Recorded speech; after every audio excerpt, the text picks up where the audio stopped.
ఇంట్లో పని ఎక్కువైందేంటి? అవును మాస్టర్. మాస్టర్ ఈ పిల్ల బావగారు బాగున్నారా?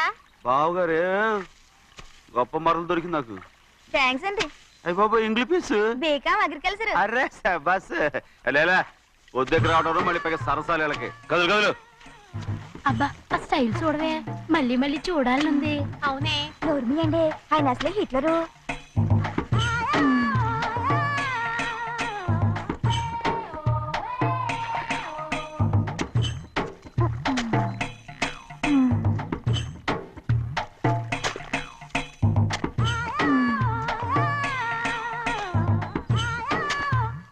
అమ్మాయి గారు ఈ కొంగ ఉంది చూడండి, ఇక్కడి నుంచి అది కదిగో ఆ కొంగ దాకా. కొంగ ఎగిరిపోయిందిరా. ఆ ఎగిరితే ఎగిరింది రావా, అది ఎక్కడ వాళ్ళతో అక్కడ దాకా మన పొలం. మరి కొంగ అది మంద కాదండి. అది కూడా మందేనా? ఇది అమ్మాయి గారు అది కదిగో ఆ డ్యామ్ ఉంది చూడండి. గవర్నమెంట్ ఉండదని చెప్పబోతున్నాను, అంతలోకి బ్రేక్ వేసేసావు. వేయకపోతే తిరుపతి కొండ కూడా నీదే అని చెప్తావు.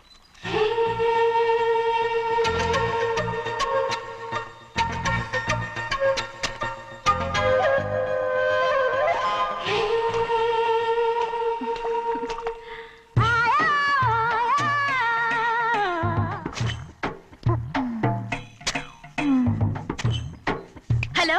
అరే అమ్మాయి గారికి చెమటేసింది, తడొచ్చే. నువ్వు గొడుగు సరిగ్గా పెడితే అమ్మాయి గారు చెమటెత్తి కడుతుంది. అటు చూడండి. ఏయ్, నేను చూడమంది వాళ్ళు చేస్తున్న పనిని.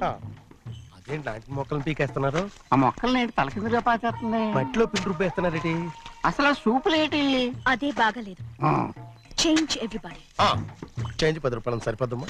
నేను చెప్పింది వాళ్ళందరినీ మార్చమని. మొత్తం జాతర మార్చేస్తాను. Do it. అవునండి, లేకపోతే డూయిట్లు పాడుకుంటూ కూర్చుంటారు. నువ్వు రావా? టవల్. ఇది కూడా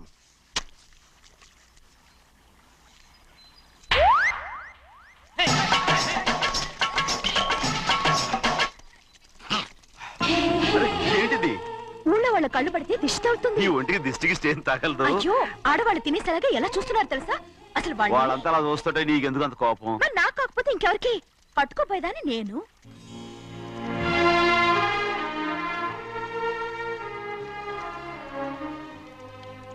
తప్పండి. అమ్మా నాన్న లేని అనాథ నేను. నన్ను ఆయన సొంత కొడుకులా చూసుకుంటున్నారు. నిజం చెప్పాలంటే ఆయన నాకు దేవుడు. అలాంటి ఆయన కూతురు మిమ్మల్ని నేను ఇంకెప్పుడు అలా మాట్లాడకను బ్రో.